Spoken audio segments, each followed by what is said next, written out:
ਉਸ ਤੋਂ ਬਾਅਦ ਭੂੰਡ 8 ਹੋ ਗਏ। ਭੂੰਡ ਵੀ ਨਹੀਂ, ਦੋ ਵਾਰੀ ਭੂੰਡ ਭੂੰਡੀ 9 ਭੂੰਡੀ ਵੀ ਨਹੀਂ। ਉਹ ਤੂੰ ਦੋ ਵਾਰੀ ਕਹੀ ਜਾਣ ਡਿਆ ਉਹ ਭੂੰਡ ਲੈਦਾ ਵਾ, ਭੂੰਡੀ ਲੈਦਾ ਵਾ। ਅੱਛਾ 9 ਯਾਰ 9 ਜੁਗਨੂ 10 ਜੁਗਨੂ ਵੀ ਸ਼ਰਾਬ ਚ ਹੀ ਆ, ਮੈਨੂੰ ਪਤਾ ਹੈ। मच्छर कह दे मच्छर का तेरा सवाल नहीं हो जाएगा को ਮੱਛਰ 11 क्यों कैसा एक सवाल तो निकल गया ਮੱਛਰ ਵੀ ਨਹੀਂ ਗਾ, ਓਏ ਹੋਏ ਮਿੱਠੇ ਮੱਛਰ ਵੀ ਨਹੀਂ। ਭੂੰਡ ਭੂੰਡ ਪੁੱਛਿਆ ਵਾ, ਭੂੰਡ ਹੀ ਯਾਰ। फूटी ਤੂੰ ਸਾਲਿਆ 4 ਵਾਰੀ ਪੁੱਛਿਆ ਓਏ ਆ ਮੇਰੇ ਵਾਰੀ ਵੀ ਪੁੱਛ ਲੈ। ਇਹ ਉਹਦਾ ਗਰਾਊਂਡ ਬਣਾਈਏ, ਉਹਦੇ ਪਰ ਹੈ ਵਾ।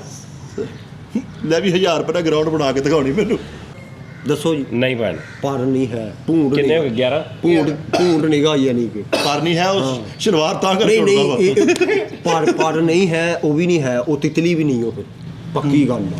ਲੈ ਵੀ ਚਿੜੀ ਕਹਿ ਕੇ ਦੇਖ ਚਿੜੀ ਫਸਰਾ ਚ ਆਉਂਦੀ ਆ ਉਹਦਾ 11 ਟ੍ਰਾਂਸਫਰ ਸ਼ਰਾ ਚ ਹੋ ਗਿਆ ਵਾ ਚਿੜੀ ਦਾ ਹਾਂ, ਉਹ ਨਹੀਂ ਸ਼ਰਾਬ ਚ ਹੋਇਆ। ਕਿੰਨਾ ਉਹਦਾ ਟ੍ਰਾਂਸਫਰ ਚ ਰਾਤ ਚ ਹੋ ਗਿਆ। ਇਹ ਚਿੜੀ